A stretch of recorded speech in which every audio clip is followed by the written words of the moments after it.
So thank you very much. I want to pick up on the melody metaphor, and the question is, what is the relation between the profound and intense reflection to melody?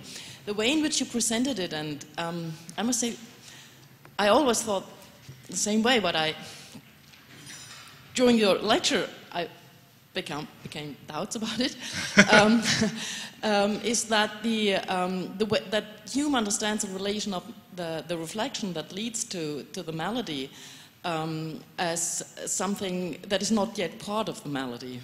So that and one might, so the skeptical doubt that results from reflection, that is only the melody, but not the reflection that leads to it. So we would think of the skeptical doubt is the result, I mean, as a melody, it's a result of something which is not yet, in any sense, infected by the melody, which is the result. According to the other picture, one could think, yeah, well, maybe the reflection is already part of the melody, and the skeptical doubt is only a symptom of one of the symptoms of the melody. And one might think, yeah, he must. I mean, why should one think that Hume thinks of the reflection itself as not yet being part of the melody? Well, otherwise he couldn't state that. That there is no, one cannot be radically cured from the melody. That there is this kind of reflection will always, so to say, this critical examination will always lead to the same conclusion. But I do not think that this would justify one to not to think of the reflection as being part of the melody, because, of course, if it's part of the melody, I myself will always run through that reflection, because that's just the melody I am in.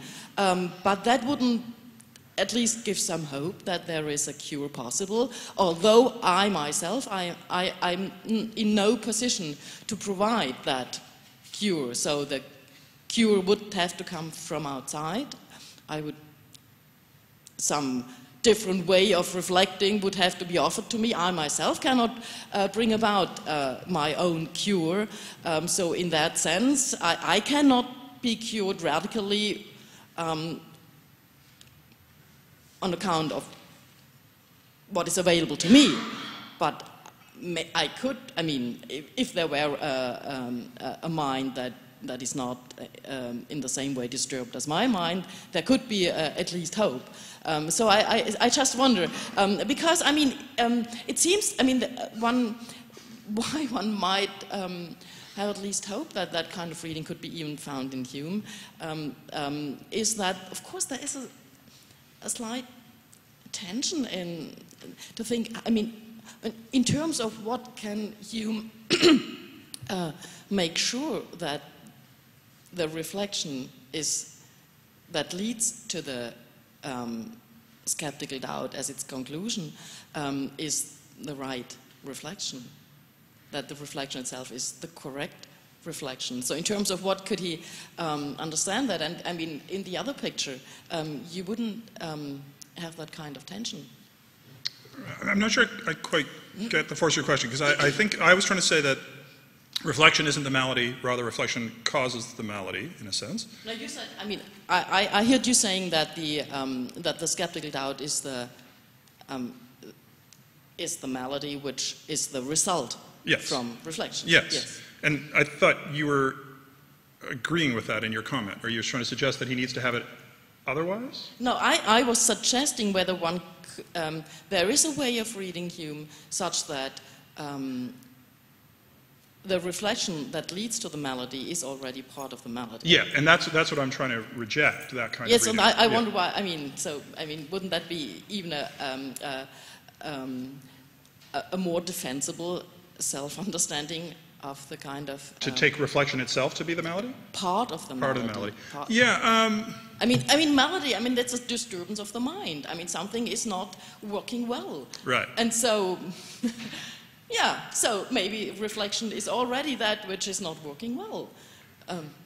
Yeah, but then you have the question of why he would be doing philosophy at all. So you have the integration problem. But you presented this, and that seemed to be part of the account, that reflection is optional. You don't have to reflect. So there is no, yeah, so yeah. Some people like us are philosophers who have an inclination towards philosophizing, and so we're going to reflect. And Hume's going to say, okay, I'm recommending that if you're going to reflect, you reflect as a true skeptic. So you recognize that there are just because you can ask certain philosophical questions, and once you started reflecting on the senses or on reason, you can ask the question, which he thinks is a completely fine question. So I'm not trying to say that he thinks it's a bad question. He's saying, okay, to what extent does our human way of knowing and thinking relate to some more independent standard? And it turns out that that's a question you can't answer, but that's not.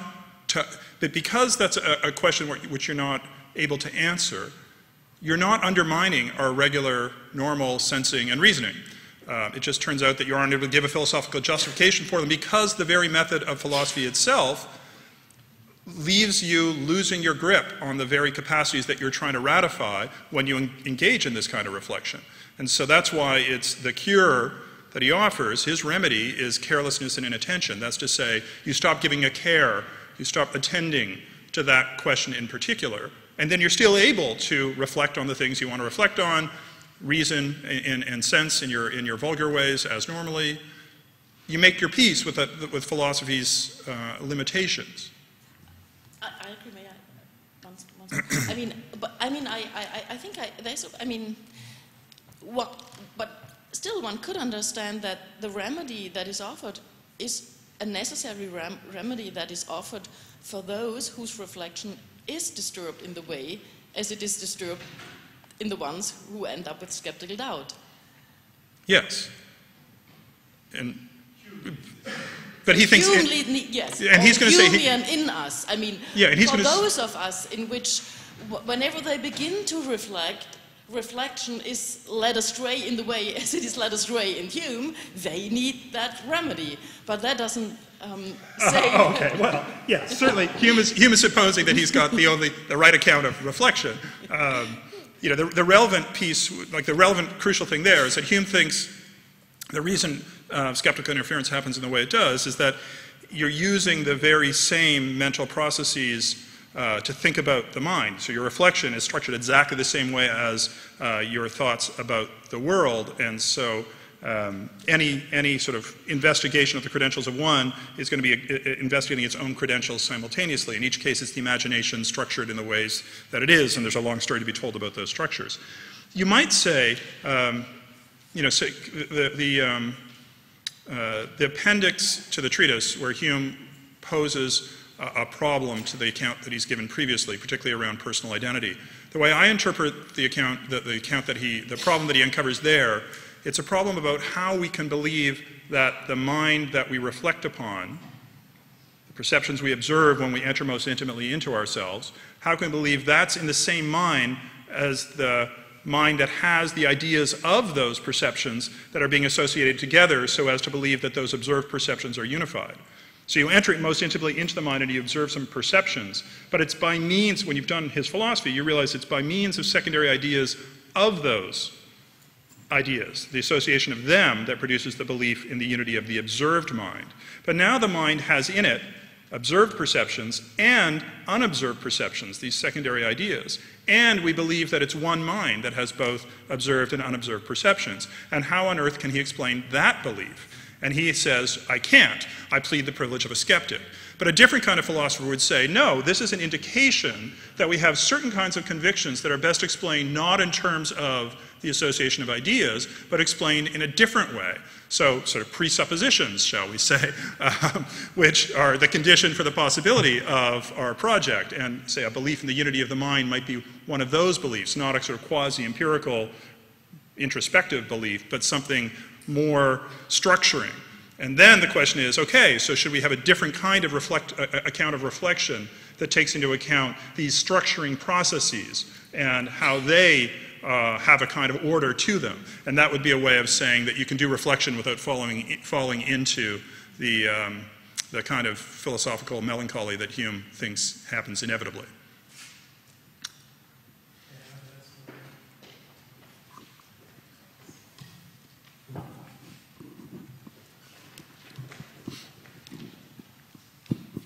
Thanks for your talk, and I mostly agree with everything that you were saying, and I like the idea of reflective interference and the kind of connotation that it might be like a naturalistic description. I also think is interesting. But I want to raise a question about the legitimate, though unanswerable, character, and then maybe make a plea for actual... I think the treatise is a better overall philosophical account, but the shift in the inquiry might be an internalization of the new hermeneutic at the end of the first book, where I think if you're... I think you're right to say on the Humean account you would have something like a reflective dissonance or interference that cause it, that because it's not the natural sort of association, second nature, natural, blah, blah, blah, that we typically do when we have reflections. It's because of the nature of the object he's worried about, i.e. the mind, right? But this is also in a discussion where he's trying to flesh out that secret Cartesian ghost that's going to give us a non-inferential immediate certainty, which he doesn't get. So if that's the principle of the thing we're supposed to be getting with our reflection, and we don't get it, then it seems we just have to give up on a certain style of philosophy of mind. Hence, the next time he comes back to this story, he's no longer playing with that same kind of worry about that kind of philosophy of mind. He's doing something that becomes more behavioristic or something like that, to speak in Gilbert Ryle style things. So how would you respond to that? Well, the main point then being, he might reach a point where he said, if I have a Cartesian presupposition, or I'm looking for that, the famous non-inferential, there is, what's the middle term between cogito, ergo sum, middle premise.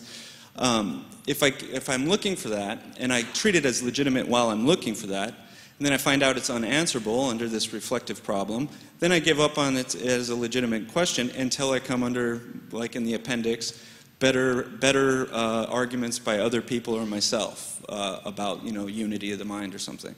So at that point you could say that he just changes his hermeneutic for the philosophy of mind, and that's why the question isn't any longer legitimate until you have other reasons, let's say, in virtue of its being unanswerable. Yeah, and so you're suggesting that the second inquiry, or the first inquiry, which doesn't address some of these issues because he's put them behind him, having gone through the treatise? Yeah. That's the basic claim. So it's no longer the skeptical.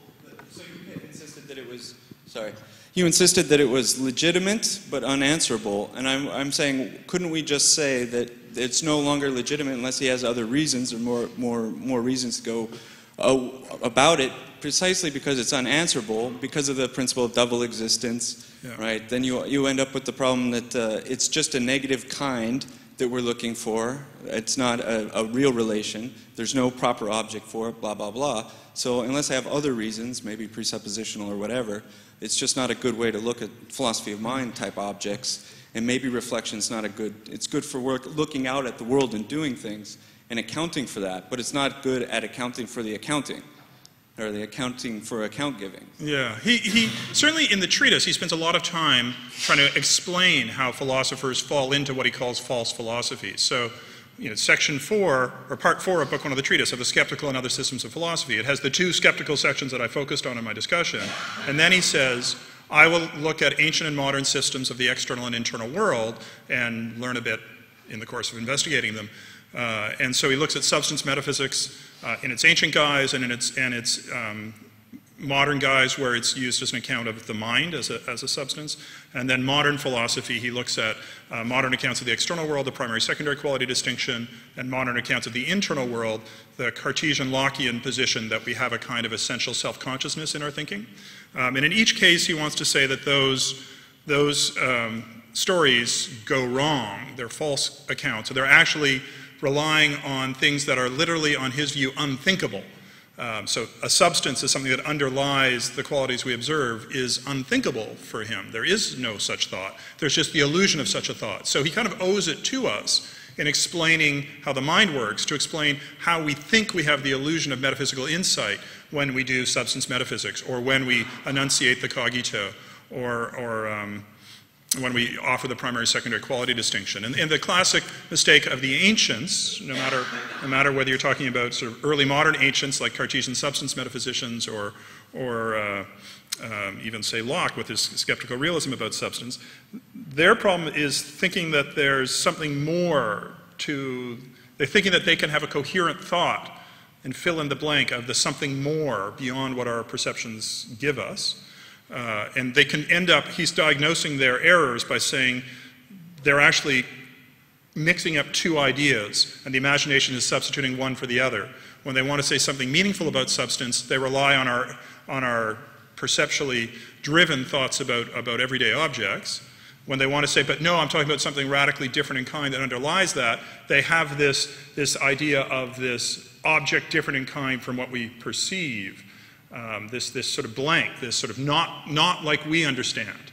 And they substitute those ideas without realizing it. So he's got a mechanism of the imagination to explain why they think they're coming up with insight in the case of the external world. In the internal world, the illusion of insight about sort of self-consciousness that drives the cogito argument, I think ultimately it's a way in which when philosophers are miss out on how even their thinking about the mind is mediated through higher level perceptions of the mind.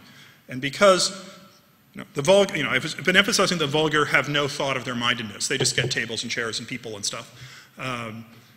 Philosophers, when they introspect, are vulgar as well. They just get perceptions, not realizing that they're getting just their perspective on their perceptions. Insofar as they fail to be aware of their irremediable vulgarity, they'll think that they have some special intimate relation to the mind that's different in kind from the relation to the world. And so the true philosopher moves beyond that and kind of comes and makes peace with his vulgarity. There's this wonderful section in his discussion of ancient philosophy where he presents this almost proto-Hegelian story where he says you start with the vulgar perspective, you reflect and observe the mind, and you end up in false philosophy, and then as you increase in knowledge, you end up at true philosophy, which is closer to the vulgar than to the false philosophy. You kind of end up sort of reconnecting with the vulgar with a higher understanding. You know, everything is aufgehoben. Is that the right past tense? So it's like a British kind of proto-Hegelian story is how we have to move through these things to get at true philosophy. In the inquiry, there's not a lot of that. And I think part of it might be that what happened in the appendix, where he realized that some of his core assumptions he couldn't account for. You know, the idea that the issue around personal identity doesn't reappear in his later works. Most of the discussion of the external world doesn't appear in his later works. Exactly, given that he says only that the two works have exactly the same content or the same philosophical principles, it's hard to know exactly what explains it.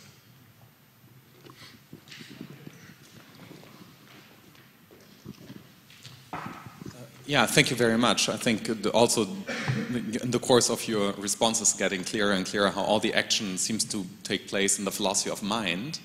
And I'm wondering, like if there, I have a question quite similar to Andrea Kern's question, but coming from a slightly different angle. So, Hegel in his philosophy of subjective spirit deals with Hume, of course, in the passages about perception, etc., and in particular deals with Hume under the heading of madness. So there are quite interesting paragraphs about madness there.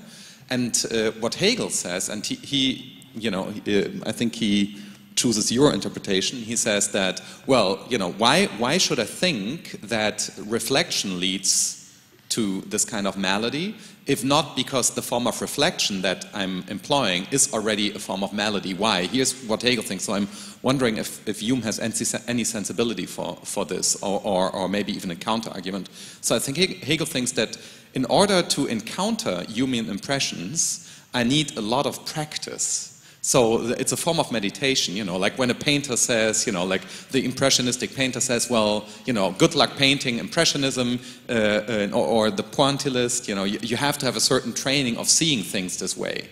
And Hegel says that this training, reflection, is a training in seeing things in the wrong way. And here's what, so this kind of reflection, of course, leads you to a malady because it's misguided. And there were various points at which you can see that it is misguided. For instance, at some point you presented this interesting case for a possible regress that Hume seems to see. But now there are two ways, of course, of reacting to such a regress. Either you say that your starting point, which leads you to the regress, is misguided, so replace it, or as Hume seems to do, you bite the bullet. But why would I bite the bullet there? So that might be a sense in which, not the Humean sense, a sense in which the reflection is the malady, because it's already, it's a sick form of reflection. But that, so that might be a third option, whereas Hume would say, well, what I call reflection is not the malady, and so I do not want my reflection to be the malady, but I want it to lead to the malady. But if you look at his reflection, it looks like the reflection is the malady from a different kind of standpoint. So I'm wondering whether Hume has a sensibility for this point, or otherwise put, whether he has an awareness of the fact that many of the terms that he uses are theoretical entities. Perceptions and impressions and ideas. Yeah, instance. I think on that point, I think he is quite aware that the language in which he presents his philosophy, impression, idea, perception, these are technical terms, and that you need to kind of train the mind to observe them in a certain way, because normally, on his account of how the mind is actually working, there's all this associations happening. And we're kind of blind to it. So you reflect on the mind, and that is a way of both suspending your associations, he says. So you kind of freeze the mind's operations in that respect, and have ideas of your mental states now. So you're thinking about your mental states. And he does think that isn't an easy thing to do. In that letter to a physician, he talks about how he had to sort of develop habits of being able to focus on these mental states and keep them in view, and you can only do it for short periods of time, then he'd have to take a break and so on. So I think he's open to the idea that it requires some training. Obviously he thinks it's still the right way to go forward in philosophy, and I think one of the arguments I was sort of not emphasizing that was in the background of this paper is that, so Hume's, the question is, how do you ever justify a model of the mind or justify a conception of philosophy? So Hume typically does it in a rather sort of bald-faced way. He says, I look within, and this is what I see. What is the mind? I enter most into myself, and I observe a bundle of perceptions. And then I observe that I don't have any ideas without having had a prior impression, and so on. It's this very kind of naive, I look within, and there it is. And his opponents are going to say, well, no, you look within and you observe that, but you've helped yourself to your sense as the one who's observing his perceptions, reflecting on them, stumbling over his perceptions. There's an agent of reflection as well as the mind being reflected upon, and you've just helped yourself to that, Hume, someone might say. But I think Hume, in Part 4 of Book 1, which is called Of the Skeptical and Other Systems of Philosophy, it's his attempt to wrestle with the question as an empiricist as to how to justify a system of philosophy. So what would justify a system of philosophy? It seems like, given that it's the system itself which yields the terms in which your philosophy is presented, you're always kind of inadvertently begging the question. So, Locke would look within and see a mental subject conscious of itself as aware of itself, for example. Different kind of philosopher would look within and find something different. I think Hume's hope is that when he comes to these skeptical arguments, he thinks that the way we react to them, where we can't find errors in their reasoning, but we can't believe them, he thinks his system of philosophy is the best way to explain those dual facts. The incapacity to believe and the sense that those skeptical challenges are real. You could take a different view and say, no, the skeptical arguments are wrong for this, that, and the other reason. But he's saying, no, the skeptical argument, he doesn't see any errors there.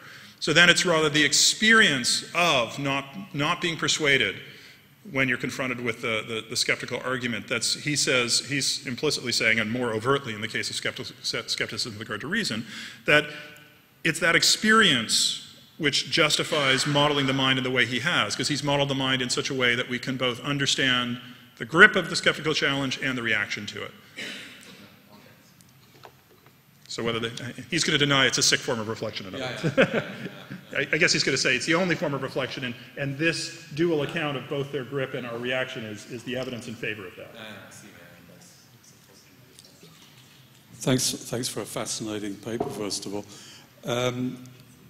I guess I have a two-part question, and depending on how you answer the first part, the second part may become odious, but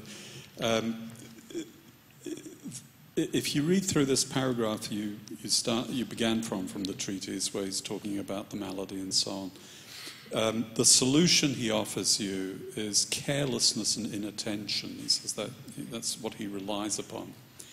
And it strikes me that that's related to, but significantly different from what you get in the inquiry.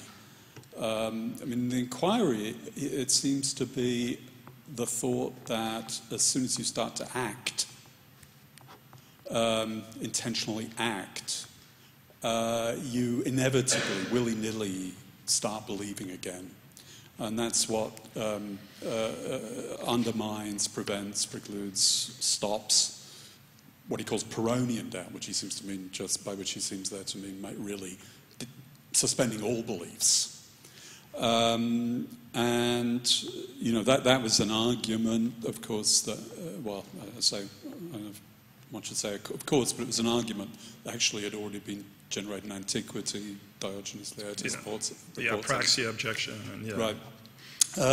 But it seems significantly different, though, as I say, related to this idea of carelessness and inattention being the blocker. I mean, carelessness and inattention seem like things which, even if as an empirical matter we all fall victim to them periodically, you know, it wouldn't be absurd to suppose you might be able to avoid. You know, maybe there's some sort of super mind drug or whatnot that will keep us alert and focused on these things and so on. And you know, so it's a less, as it were, absolute blocker than the blocker that he extends it in or develops it into in the inquiry, if there is this difference, which says, you know, you couldn't even act, and so you would perish, and it's, you know, if you didn't start believing. So that's the one question: is there really that difference or not? And the related question would be, if so, mightn't that explain the difference between the inquiry and the treatise, in the sense that, in a way, he's dropping all the Pyrrhonian extravagant doubts in the inquiry and just focusing on the academical philosophy, as he calls it, this moderate form of skepticism that he propagates there. I mean, it would sound like it might, if there is this difference, it might be at least a plausible justification for that dropping. It's a more absolute block to complete Pyrrhonism. Yeah, I think if you focus, like, so this paragraph, it talks about carelessness and inattention as the remedy. In the conclusion to Book 1, where he sort of knits all his skeptical arguments together, and he has the complete nervous collapse. You know, where am I, or what creatures can I, you know, should I dread?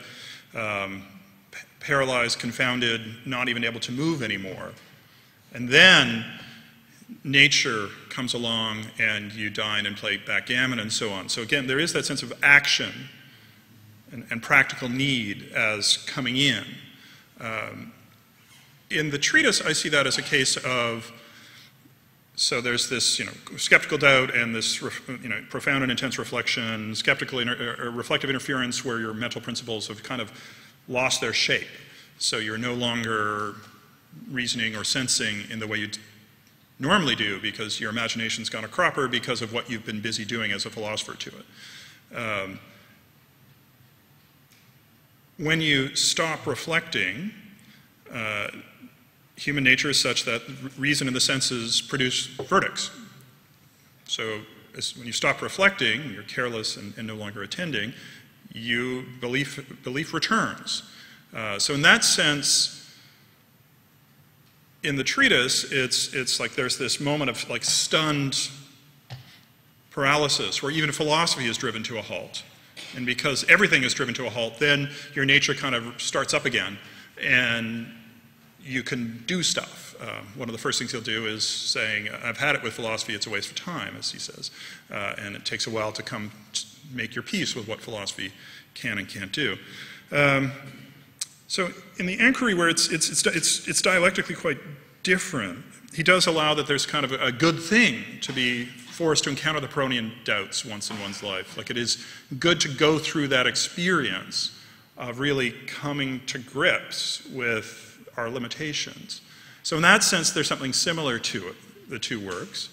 The idea that action kind of comes in is a little different, because like there's practical needs. You need to, the idea that philosophy undermines itself so that it kind of grinds to a halt, that I don't see in the inquiries so much. Instead, it's you get to this Pyrrhonian moment and then you realize, oh, I have to eat. So it's a different kind of way in which action comes in as a sort of a way of getting the thing stopped. Where in the treatise, I think he thinks philosophy, because it undermines itself, brings itself to a halt of its own accord.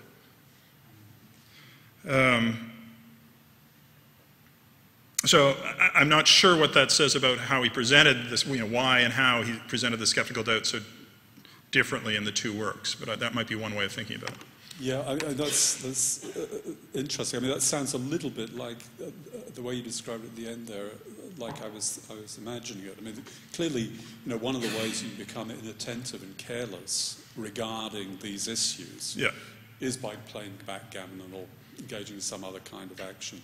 But it's a bit different to, recognise that and to make the argument that what's really wrong with Pyrrhonian doubt, what makes it absurd, is that action requires belief, requires the foregoing of Pyrrhonism.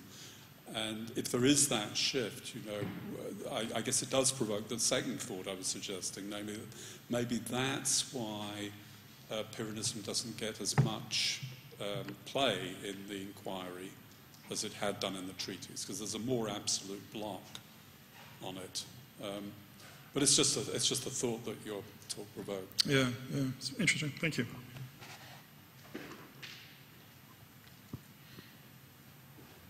As the last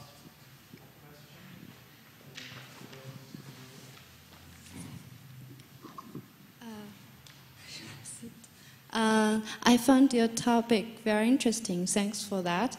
And I love to raise a question from another perspective. Human beings not only reasonable, but also sensible. Not sensible. Yes, sensible. Right? I mean, sensibility. So passionate. Passionate. Yes, this is the word. Sorry. Yeah. So, perhaps there will be a problem in the self-observation. In the self-observation or reflection, a person divides himself into two parts, as I say, one person or two persons. One is doctor, the other one is patient. But if the doctor is too strict with himself, there will be problem. It's a depression. He's not satisfied with himself, But Hume would say that self-satisfaction is most important thing, or the goal of self-observation. What do you say about that? Or what would Hume say about this problem if So you're concerned about the moral case where we reflect on ourselves and we might think that such self-reflection is a way of doing a sort of a mental improvement by, sort of like Adam Smith says, we double ourselves and the inner observer, tries to command the self-observed to reduce the expression of emotion, so to put less sympathetic demand on others, or to reach out to others to sympathize with them. So that's this ethic of self-command that Smith calls for. Hume, it's interesting, because in his moral philosophy, he sort of resolutely takes a spectatorial approach. So he thinks not of myself, the moral agent, who might be observing my mental states and trying to command them in some sort of way or give order to them. Instead, he thinks of what the spectator makes of another person's behavior. And I think in a way it's of a piece with what I've been talking about in Book 1, where what Hume is trying to do is ultimately motivate and defend an account of human-mindedness as having a fundamental lack of self-consciousness. Mm-hmm. That there's a way in which the mind is a set of mental events that just happen. And yeah, we can reflect, but we're not reflecting always. Okay. And he says at one point that this is the mistake that the Pyrrhonians and the Stoics make, is they say because you can reflect, that's the way the mind is fundamentally structured, as needing to assent to mental presentations, and thus you have to decide whether it's a good presentation or not. And Hume thinks, well, you can reflect, but you're not as such reflecting. And even your reflection is itself not reflective. So the kind of irremediable vulgarity I was saying as part of his lesson, in the case of my talk, that's to say that when I'm making a reflective verdict in this position, I'm still relying on the very same principles of mind. I'm still not sort of fully self-conscious in that. There is no such thing as sort of getting outside all your mental states and superintending them. So when it comes to his moral theory, I think he takes our fundamental posture as moral beings is behaviors, not agents, but behaviors. We're people who do a bunch of stuff. Mm-hmm. And then we can try and make sense of what one another's doing by responding to that behavior and seeing it as hanging together in a certain way and making that person into a certain kind of person, say generous or selfish or kind. The kind of person who wants to reflect and self-discipline, well, that's just another way of being a person, namely one who is overly dutiful or too deliberative, because if it's premised on the idea that somehow that's the only kind of good behavior at all, is kinds that's sort of the result of self-conscious deliberation and control, Hume thinks that itself is a distortion of human life, and so that would be a vice. That kind of overarching self-governing posture. You have to, as a moral being, accept yourself as a behavior, just as a cognitive being. You have to accept yourself as a perceiver. Okay, thanks a lot. Mm.